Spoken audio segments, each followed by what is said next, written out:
Hello and welcome to another glass of bubbly video.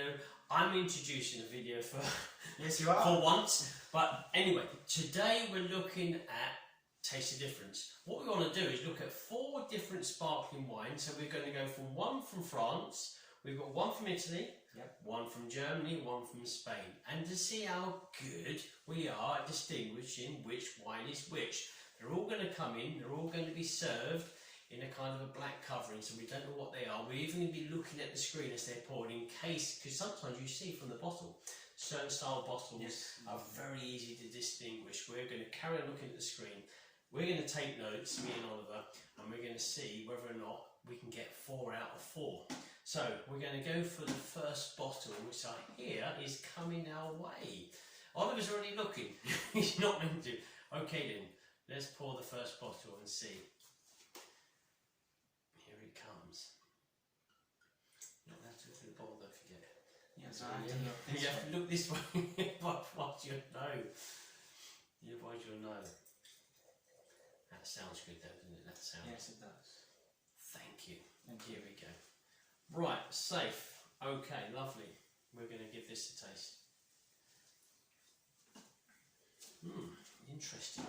Interesting nose. I've got a lovely creamy, yeasty yellow fruit, even a touch of green fruit on the nose. Yes. That is really good, actually. That is a wowzer. That is. It could be a whole host of different countries. I'm getting kind of northern Italy. I'm getting a champagne creaminess. I'm getting even a kind of a German style, but I'm also getting Cava. So That's I'm what I covering thought. all my bases. Yeah, you are. Yeah. I'm tossed between Germany and Spain. Yeah. I'm going to go for. I'm not quite sure. Wait a minute.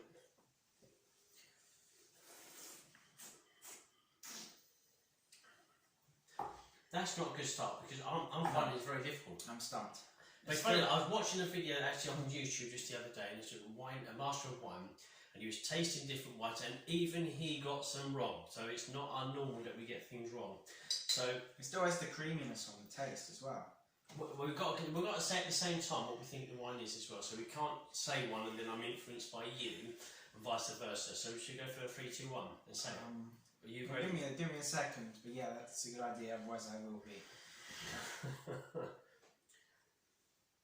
Okay. I'm ready. It's a 50-50. Okay. 3, 2, 1. Cava.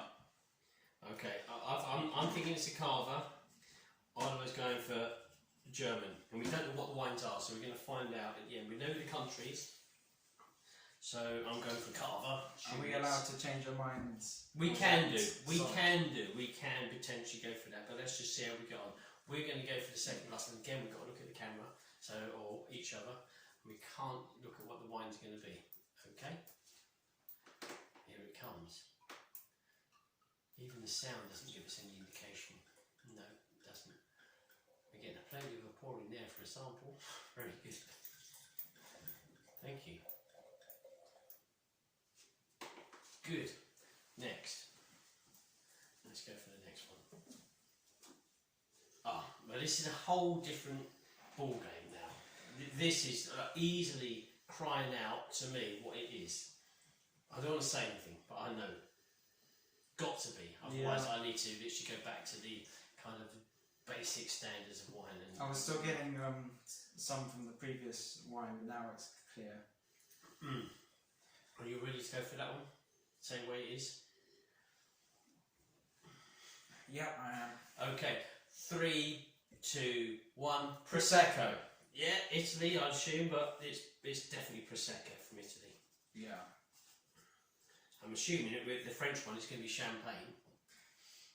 So we'll have to see if that's next. But this is certainly the Prosecco style, the glare of grape coming through here, creaminess to the flavour, yellow fruit, fruity but yellow fruits that pair the apple aroma and flavour with a lovely undercurrent of fresh floral notes as well. It's like a sweetness achieved by the ripeness of the fruits. Rather than tasting any added sweetness. It's very well made. It's still very fine and delicate bubbles, which is a really good sign of quality from the wine. And as we're waiting for the next wine to come along, I'm going to carry on having a little sip of this one. Very good. Okay, it sounds like we've got another wine coming our way, so okay. Yes. Here he comes. Oh, it sounds like a sparkling wine to me. Bubbles I can hear. Yeah, you think? I think so. Right then, we're poured. Let's go for this one. I already have. Yeah, I know. You know what it is. Yeah. So it does help, doesn't it? A bit of experience in wine, you can tell the difference.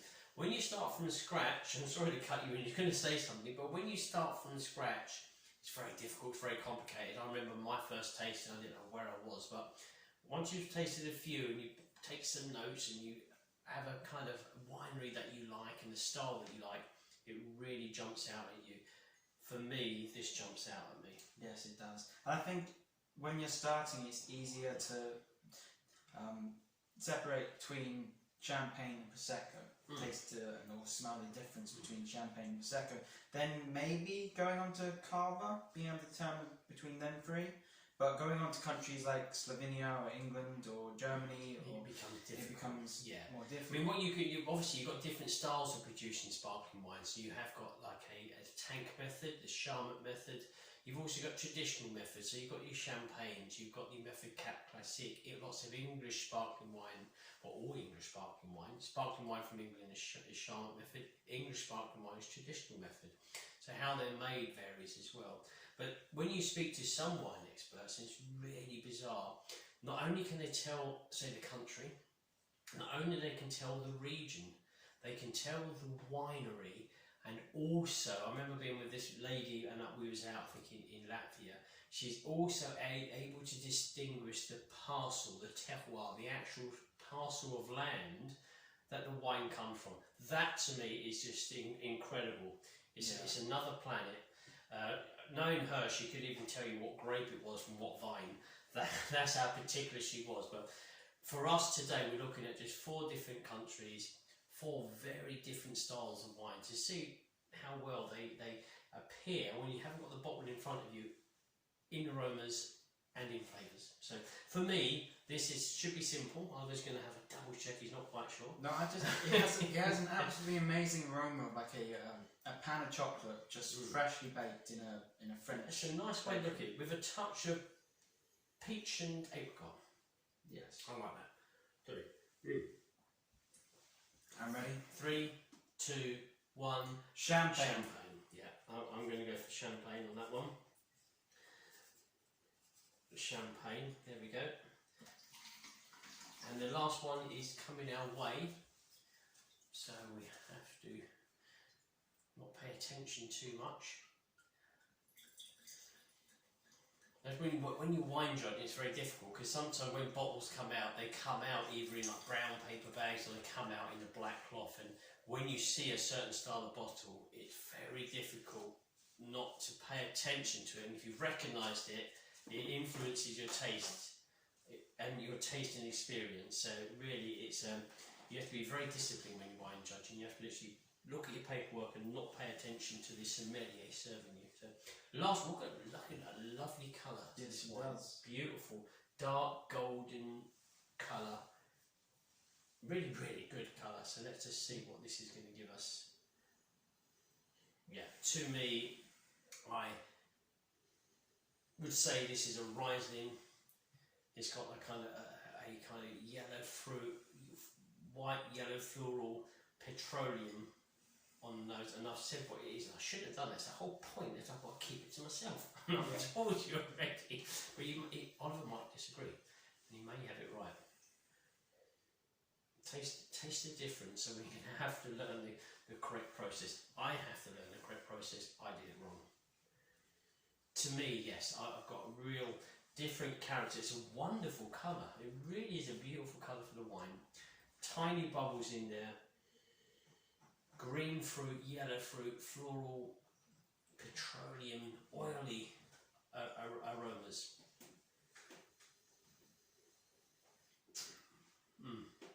I'm going to have to say that's a really very good example of wine. I don't know what really lovely. Right, are we ready for 3, 2, 1? Don't forget, you wasn't sure on the first I one. wasn't sure on the first one. Here we go. Here we go. I feel like this one leans more towards Germany than. Oh, right, I see. Spain. Yeah, I see. Here we go. Yeah. Okay. Should we go for the 3, 2, 1? Yeah. Okay. And I'll allow you to make one correction. So 3, 2, 1. Germany. Okay. Which so changes Germany. my first one to Spain. You're going over to Spain. I'm assuming it's Cava, but that's just me. Right then, so we have the bottles. Bottle 1, please, Oliver. So this is bottle 1, which we both thought was Cava. Bottle 2, or Spain, bottle 2, please. We both thought it was Italy Prosecco. Bottle 3. Thank you. We both thought was Champagne. And the last bottle, bottle 4, which we both thought came from Germany. Thank you for serving those wines. Brilliant. So, well, now we can get into the cheating mode, because I know that number 2 is definitely Prosecco, because you can see by the shape of the bottle, and it's going to be Veneziani. Yes, it is. Il Fresco Prosecco. So there we go. Il Fresco Prosecco Treviso. So number 2 we got right. We both said was Prosecco, but that was probably the one of the clearest ones. Although I must say that the Champagne really called out to me. It took a second for me to confirm that was Prosecco. Because the first one was still lingering around the edges. Yeah, I agree. Let's just make sure that we got number 3 right, because this whole video is going to be a complete disaster if not. Number 3 is it going to be Champagne? It is Royal Riviera Brut. Royal Riviera Brut. So a really good quality. I remember this winning, I think, a trophy or a gold medal in the creamy category. But for me, this is a really good example of the typical characters of Champagne with the Royal Riviera. You've got the brioche, you've got the kind of peach, the apricot, you've got the citrus, the floral notes. Everything that you want to absorb within the Champagne is inside that bottle. So it really leaves us to look at, let's go for number 1, which wasn't clear for me. Wasn't clear. So let's just check on this one, but I'm sure we're going to be right on this one too, which would be good if we are. And it is Cava. So it's Cava de Neveran, isn't it? Cava de Neveran. And it is a vintage 2018, a Brut Nature. So less sugar. So Spanish wine over in the kind of the Barcelona region for Cava de Neveran. And lastly, unless the servers have played a very cruel joke on us, I think this is going to be a German sparkling wine. And it is... It is. Motzenbacher. Motzenbacher. What label is that? That is Riesling, isn't it? Green one? Yeah, it's green one. It's Riesling. So again, this I think again is like a solid gold, but the colour almost was a gold. I think it was the last one we had served. Look at how tiny those bubbles are in the glass. Absolutely stunning. The Riesling was incredible, but they are relatively easy. I found it tougher with the Cava. Yeah. It really threw me because I was going over to France, I was going over to Italy, and I was going to Germany with that. Whereas the Prosecco, quite easy. Yeah, quite easy. The Champagne, I'd say it was easy as well. Definitely the Champagne. And I must say that my favourite wine out of the lot was the Motzenbacher, the German Riesling. It really exhibited some amazing aromas and flavours, and the colour's wonderful, and the bubbles are tiny and very attractive in the glass. But I just loved the place that the Champagne took me to. French, you like that zone? The French what's it called? When patisserie, kind of patisserie. Being in France, just walking down like a cobble street or something, and then. Which you know of, we've been a few times in France, we've lived in France, so we know that kind of character, going to the patisserie for your bread in the morning and your croissants, and that lovely smell when you go in is, a lot of this is contained inside this bottle here. But then again, you know, having been to Prosecco region, this really sums up that beautiful fruity character of the Glera grape of the Prosecco region. I've been to the Cava, I must say, a couple of times, a wonderful wine growing region in and around Barcelona. Let me just double check, yes, Barcelona, Spain, here they're located. Wonderful wineries out there producing amazing grapes. I haven't been to German, any German winery, but nonetheless, that's a wonderful example from the Motzenbecker. And we are 4 out of 4. So it's not that difficult to actually distinguish the differences between styles of sparkling wine, especially very well-known regions like Champagne and Prosecco, that you should be able to start off with those two. And then as you spread to other well-known traditional methods, especially sparkling wine regions, you'll be able to spot the difference, but it becomes harder, I must say. But today, really good wines. Favourite for you? Mine's the Motzenbecker. Mine's the Champagne Royal Riviera. Royal Riviera. So there we go. Taste the difference, sparkling wines. Thank you very much for watching. Until next time. Enjoy the fizz.